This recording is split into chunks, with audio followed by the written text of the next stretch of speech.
What's up everyone, welcome back to Switchcraft, and it's a great day to be a gamer. It's about to be an even greater day to be a gamer because, well, you saw the title, SNES games and 2 additional currently unknown emulators are coming to the Switch, and we have the data miner Cappuccino Heck on Twitter to thank for this. What exactly did he data mine for this info? Well, the Nintendo Switch Online app, of course. He found a ton of unreleased info in the code for the app, almost 120 pages of code. He then painstakingly went through it, and we can report, or he can report, that we can expect 22 new SNES games and perhaps even more interestingly, 2 new console emulators in addition to the NES and SNES. First, the 22 games. Let's get to them, and we'll quickly go through the list and touch on a few of the highlights. We're set to get Super Mario Kart, which is cool, but it'll be amazing having the multiplayer functionality. Super Soccer, The Legend of Zelda, A Link to the Past, arguably one of the greatest video games of all time.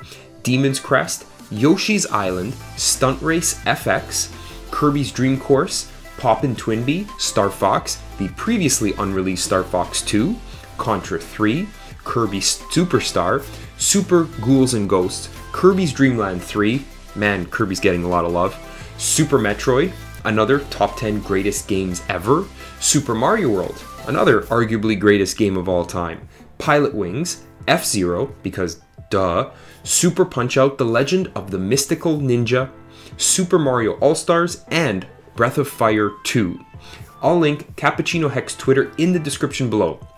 Make sure you follow him and turn on notifications because he'll be answering questions and should have more info to follow. I'll also link the 120-page text file down below as well in case you wanted to double check it.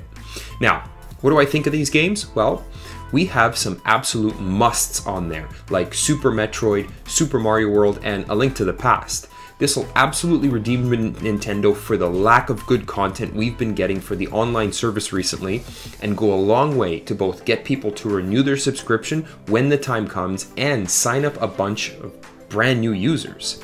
It's also going to be really fun and interesting to see which of these games will come with multiplayer support and which games get that special edition treatment like we've seen with the original Metroid and Zelda. What we don't know is when exactly these games are going to drop, how many are going to be made available at first, or if they're all coming at the same time. Another big and possibly even more important question is this the extent of SNES games we're getting on the online service? Because as you can tell, there's a ton of foundational SNES games that are missing. Donkey Kong Country is nowhere to be found. Neither is Chrono Trigger or Super Mario RPG. I know licensing is going to have something to say about the inclusion of these titles, but I'm holding out hope that this is not the complete list of games that'll ultimately make their way to the service, and maybe just limited to what we'll get in the first few months or up until the end of this year. If this ends up being just another way to play these games that doesn't include some of these rarer and more expensive titles, then there's going to be a lot of disappointed gamers. But I have my hopes.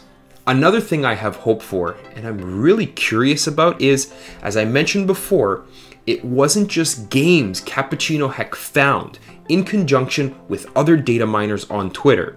Simon1844 and Oatmeal Dome also found references to 4 different emulators. Catchy Catchy is the NES Classic emulator, Canoe is a well-known SNES emulator, but then we also have these 2, Hayoko and Count. No one as of yet knows what they're for, although we can absolutely speculate because, well, this is the internet and that's what we're here for. I think it's safe to say that one of these is going to be some sort of either Game Boy or Game Boy Advance emulator, opening up the possibility of hundreds of spectacular titles that in the past we've only been able to play in handheld mode. But in all seriousness, we can finally kiss AA's goodbye and get to relive a ton of the great titles found on the Game Boy Color, and Game Boy Advance. As far as I can tell, there hasn't been anything found yet referencing any Game Boy or Game Boy Advance games in that code, but assuming I'm right, what the heck could that 4th and final emulator be? We might not find out definitively for quite a while, but the possibilities are mouth-watering. I hesitate to even say this out loud, but could this be the Nintendo 64 we've all been praying for? Could it be our wildest dreams come true? Could it be Nintendo listening to fans and giving them more of what they want? Even thinking about it, the fact that we're having this discussion is a sign that this Nintendo online service is not only salvageable, it's not dead, but it has the potential to change the way that Nintendo fans think of and have access to a giant and ever-expanding library of arguably the greatest games of all time. But I'll leave it to you in the comments to rein me in. Are you excited about the SNES games that we're getting on the Switch? Is it enough to save the service? And what do you think about the possibility of having all of your favorite Game Boy and N64 games there as well? This should be interesting, and it's a great day to be a gamer. Switchcraft out.